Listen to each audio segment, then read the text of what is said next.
Did you know Time Warner Cable has move specialists that can give you more savings and special offers?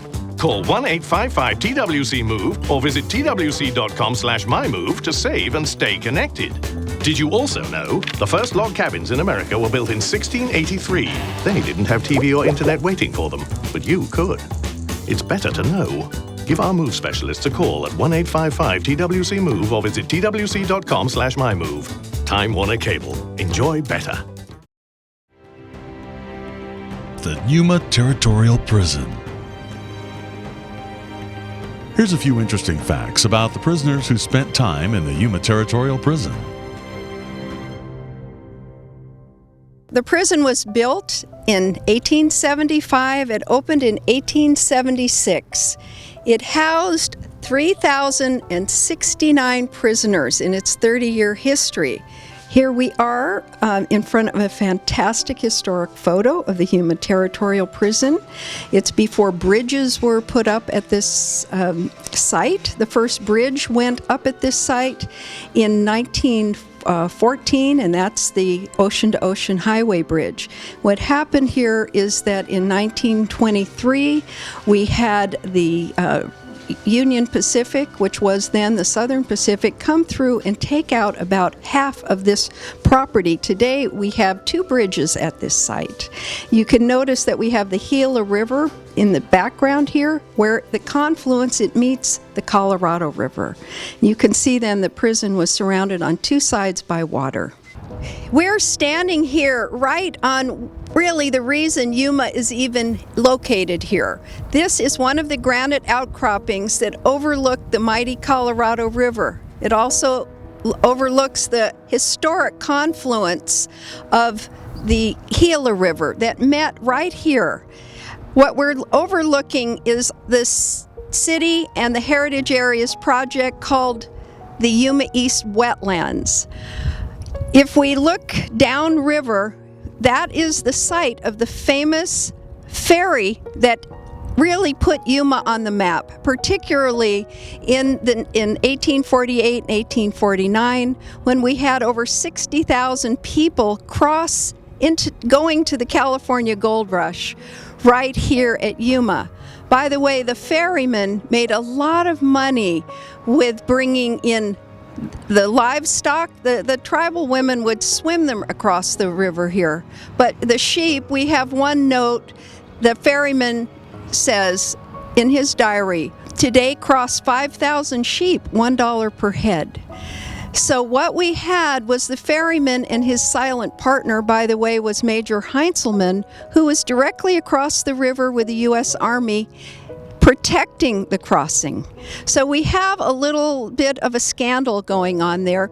So the ferry business really was needed by all of the adventurers going to California gold fields, but also it was the greatest money-making scheme in the desert Southwest. I'm standing in front of really an icon of the Territorial Prison, and it is called the Sally Port.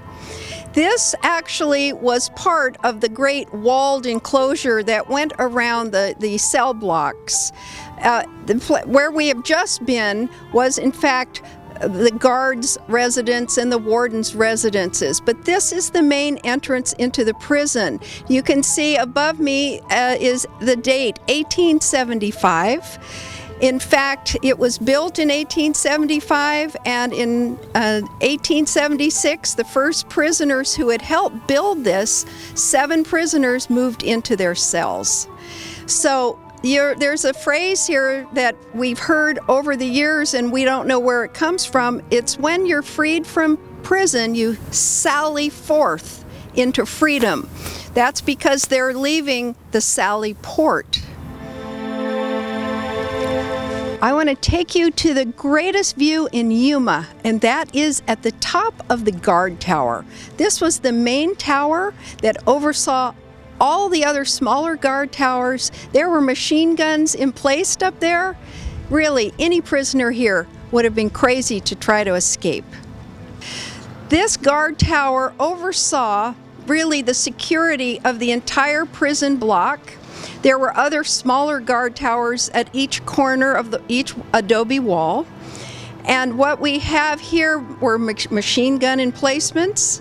It is built over the water system of the prison. It's a great big cistern right under here. All the water would channel off the roof and fill up and take care of the first flush toilets in Yuma. We're right here at the prison. I might just mention here that the Territorial Prison was considered a model institution for its day. It had the first public library in the Arizona Territories.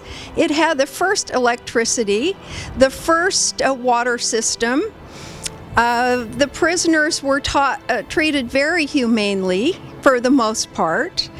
And it was to some of the prisoners who were incarcerated here, they called it the hellhole because it was very hot or very cold.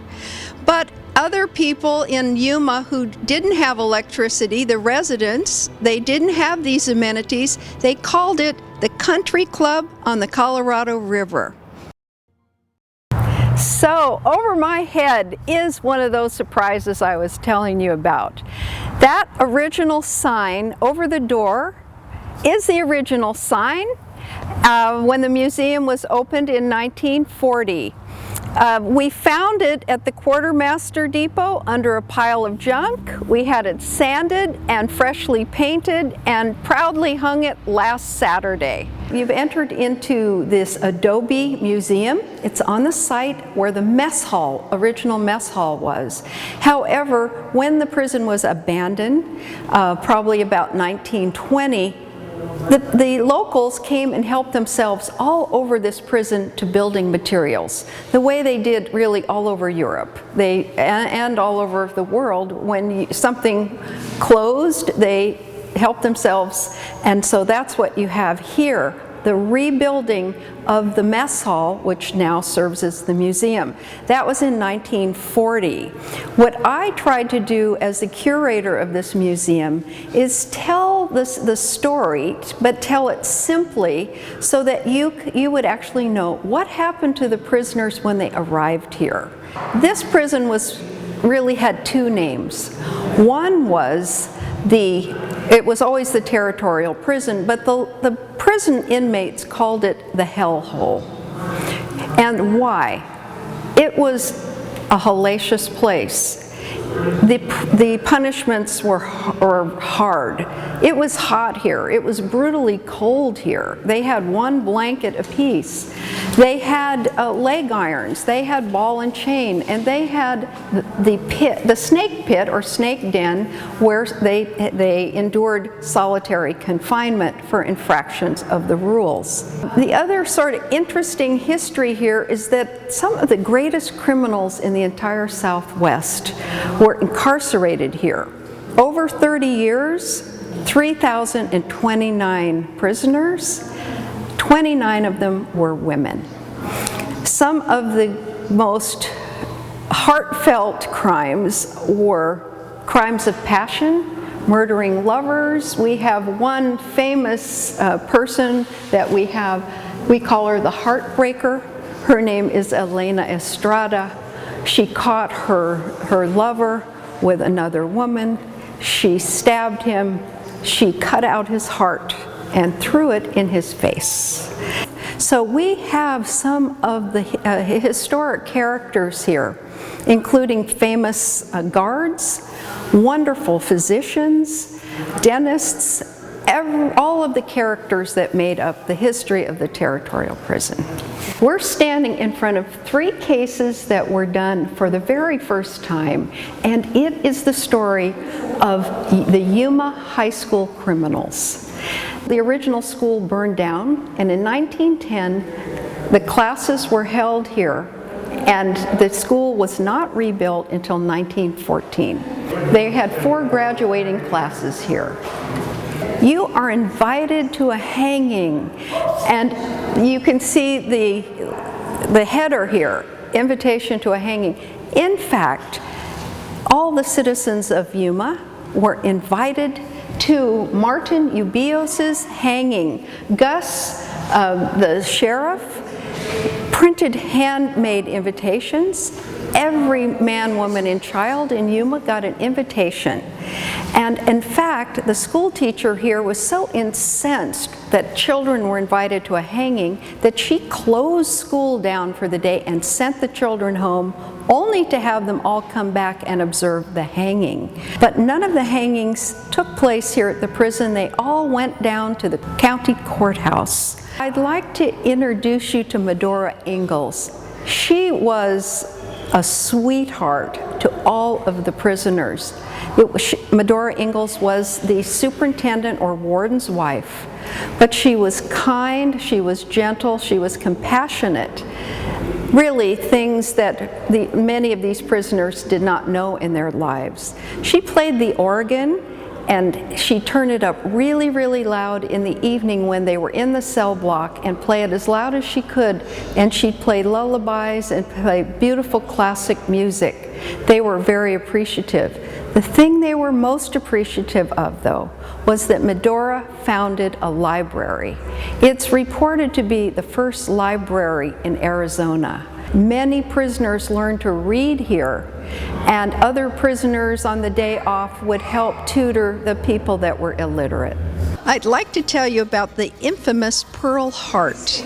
This prisoner gave more publicity to the Yuma Territorial Prison than anyone else. In 1899, she and her boyfriend named Joe Boot actually robbed a stagecoach. To make a long story short, they went to trial. Joe Boot got 25 years.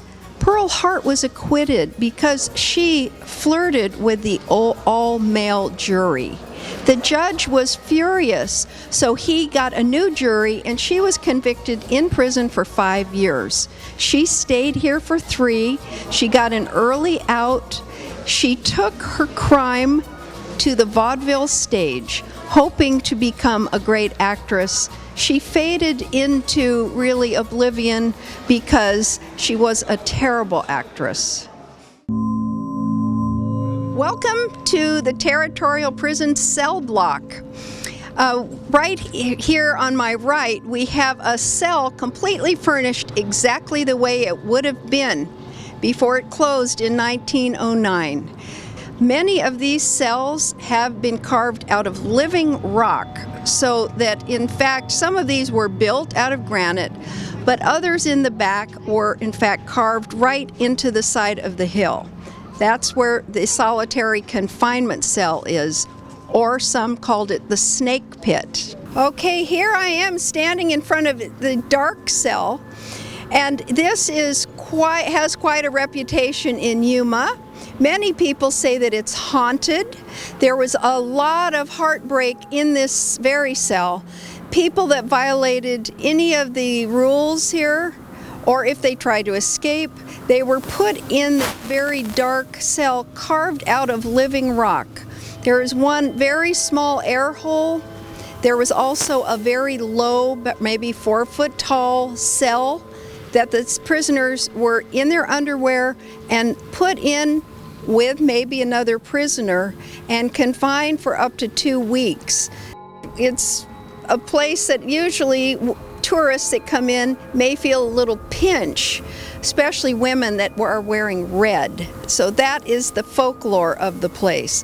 I think there was a lot of anguish that took place right in this very cell. I know one of the prisoners was confined here for 2 weeks for trying to break into the women's cell block. We're trying to add more to the experience when you come out to the cell block.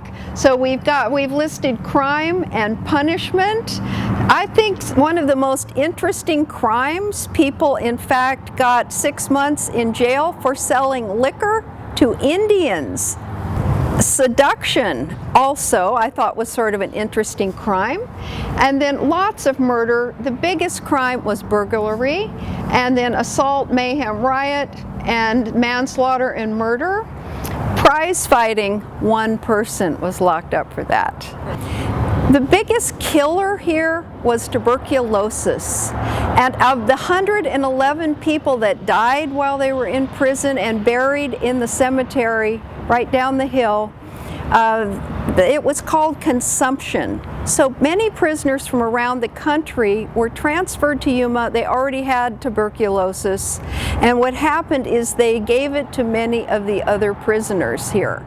Men, women. They were Apache, Mexican, American, a cross-section of whoever came to or through the Arizona Territory. They were different in many ways, and similar in one. They were all inmates at the Yuma Territorial Prison. The Yuma Territorial Prison operated for 33 years, from 1876 to 1909. It was established mainly because all the county jails in the territory were very unsafe. It was easy for people to break out. The prison opened its doors on July 1st, 1876. Its first inmates were the prisoners who built it. Built on and into a hard rock cliff at the conjunction of the Gila and Colorado rivers, the budding town of Yuma lay to the west, and miles of barren, harsh desert to the south. The Yuma Territorial Prison was known by the local people in town as the country club on the Colorado River, and yet the convicts referred to it as a hellhole. And depending, I guess, on what side of the wall you were standing on. For most of the townspeople, they looked up at the hill, they saw the Territorial Prison. By 1885, it had electricity, it had blowers that blew air into the east cell block area. They had a hospital. And their hospital was quite modern for its time. These guys even had dental help. It offered a prison library. The prisoners were taught reading, writing, arithmetic, Spanish language, German language, and music. And they formed a little band, too. But once they were locked up in the evenings, there were 6 men to a cell, 1 bucket that was used as a bathroom. They had those large sewer roaches running all over the place, and basically it stank. It was dirty. Men took a bath only once a week. There was also lice and other conditions, bed bugs. So depending, like I say, on which side of the wall you were on, it could be either a country club or it could be the hellhole. Reasons for being sent to the Yuma Territorial Prison were as varied as the prisoners' backgrounds. Crimes varied anywhere from murder, theft, embezzlement, forgeries. We had one man sent to prison for seduction under the promise of marriage. They were in here for polygamy, but they were also in here for adultery. And some of these men did not learn their lesson because we had a number of repeat offenders here. Behind every prisoner was a story, some humorous, some bloody. There was R.L. McDonald. Sent to prison for embezzlement, he became a bookkeeper of the prisoners' accounts and stole $130. Buckskin Frank Leslie had a habit of shooting at his girlfriends, was sent to Yuma, and became a model prisoner. And I think one of our local newspapers, they did an article on him. Some lady in California, San Francisco, read it and fell in love with him, and eventually he wound up marrying her. There were 29 women sentenced to Yuma, including 16-year-old Maria Moreno, who shot her brother after he complained about the way she was dancing. By far the most famous was Pearl Hart. She and her partner, Joe Boot, committed the last stagecoach robbery in Arizona. They robbed the Globe stage, and they were very inept as robbers. They were caught very quickly. Joe Boot, sentenced to 30 years, would escape. Pearl Hart, after being tried twice, was given 5. She was made famous by embellished newspaper stories, and following her release, tried her hand at acting. Evidently, she was as bad an actor as a thief, and quickly faded from history. The prison had strict rules. Making weapons, gambling, and fighting were prohibited, as was littering and failing to bathe. Those who broke the rules could be forced to wear the ball and chain. More serious offenders would be sent to the dark cell. Now the dark cell basically is an excavation in the hillside. It's about 15 feet by 15 feet, and in the center of the room there's a cage. And they didn't care how many guys got in trouble. They'd keep pushing them in there until they were too crowded. There's iron rings on 2 corners. They'd run them inside the cage around your ankles while you were in the dark cell. Complete dark other than a light that comes in from a vent. They were given bread and water, no toilet to go in, no bedding to sleep on, and usually in their underwear. And even 2 women got put in there for fighting. But of course the guys weren't in there when they had it all to themselves. Normally, the length of stay in the dark cell was anywhere from 1 to 12 days, though this one man, John Clay, spent a total of 104 days straight in the dark cell. When he was released, he was a model prisoner, never gave anyone any more trouble after that. There were 140 escape attempts at Yuma. 26 of them succeeded. Most convicts served their time and left the prison. Many received pardons or reduced sentences, according to the practice of the day. Some would never leave the prison alive. We had 111 deaths. 104 of them are buried in the prison cemetery. The main cause of death here was consumption, which is another word for tuberculosis. 8 were shot while trying to escape. 2 were killed by falling rocks. A couple bitten by rattlesnakes. There were a couple suicides, a couple murders. In fact, one of the guys that murdered his cellmate was handed over to the Yuma County, tried and convicted, and actually hung in the county courthouse yard. Basically, the prison population grew, and we could not house them here, and the entire operation moved to Florence, Arizona, where the huge state prison is today. The park is open daily from 9 a.m. to 5 p.m. And for more information about the Yuma Territorial Prison, visit them on the web at www.savetheprison.com.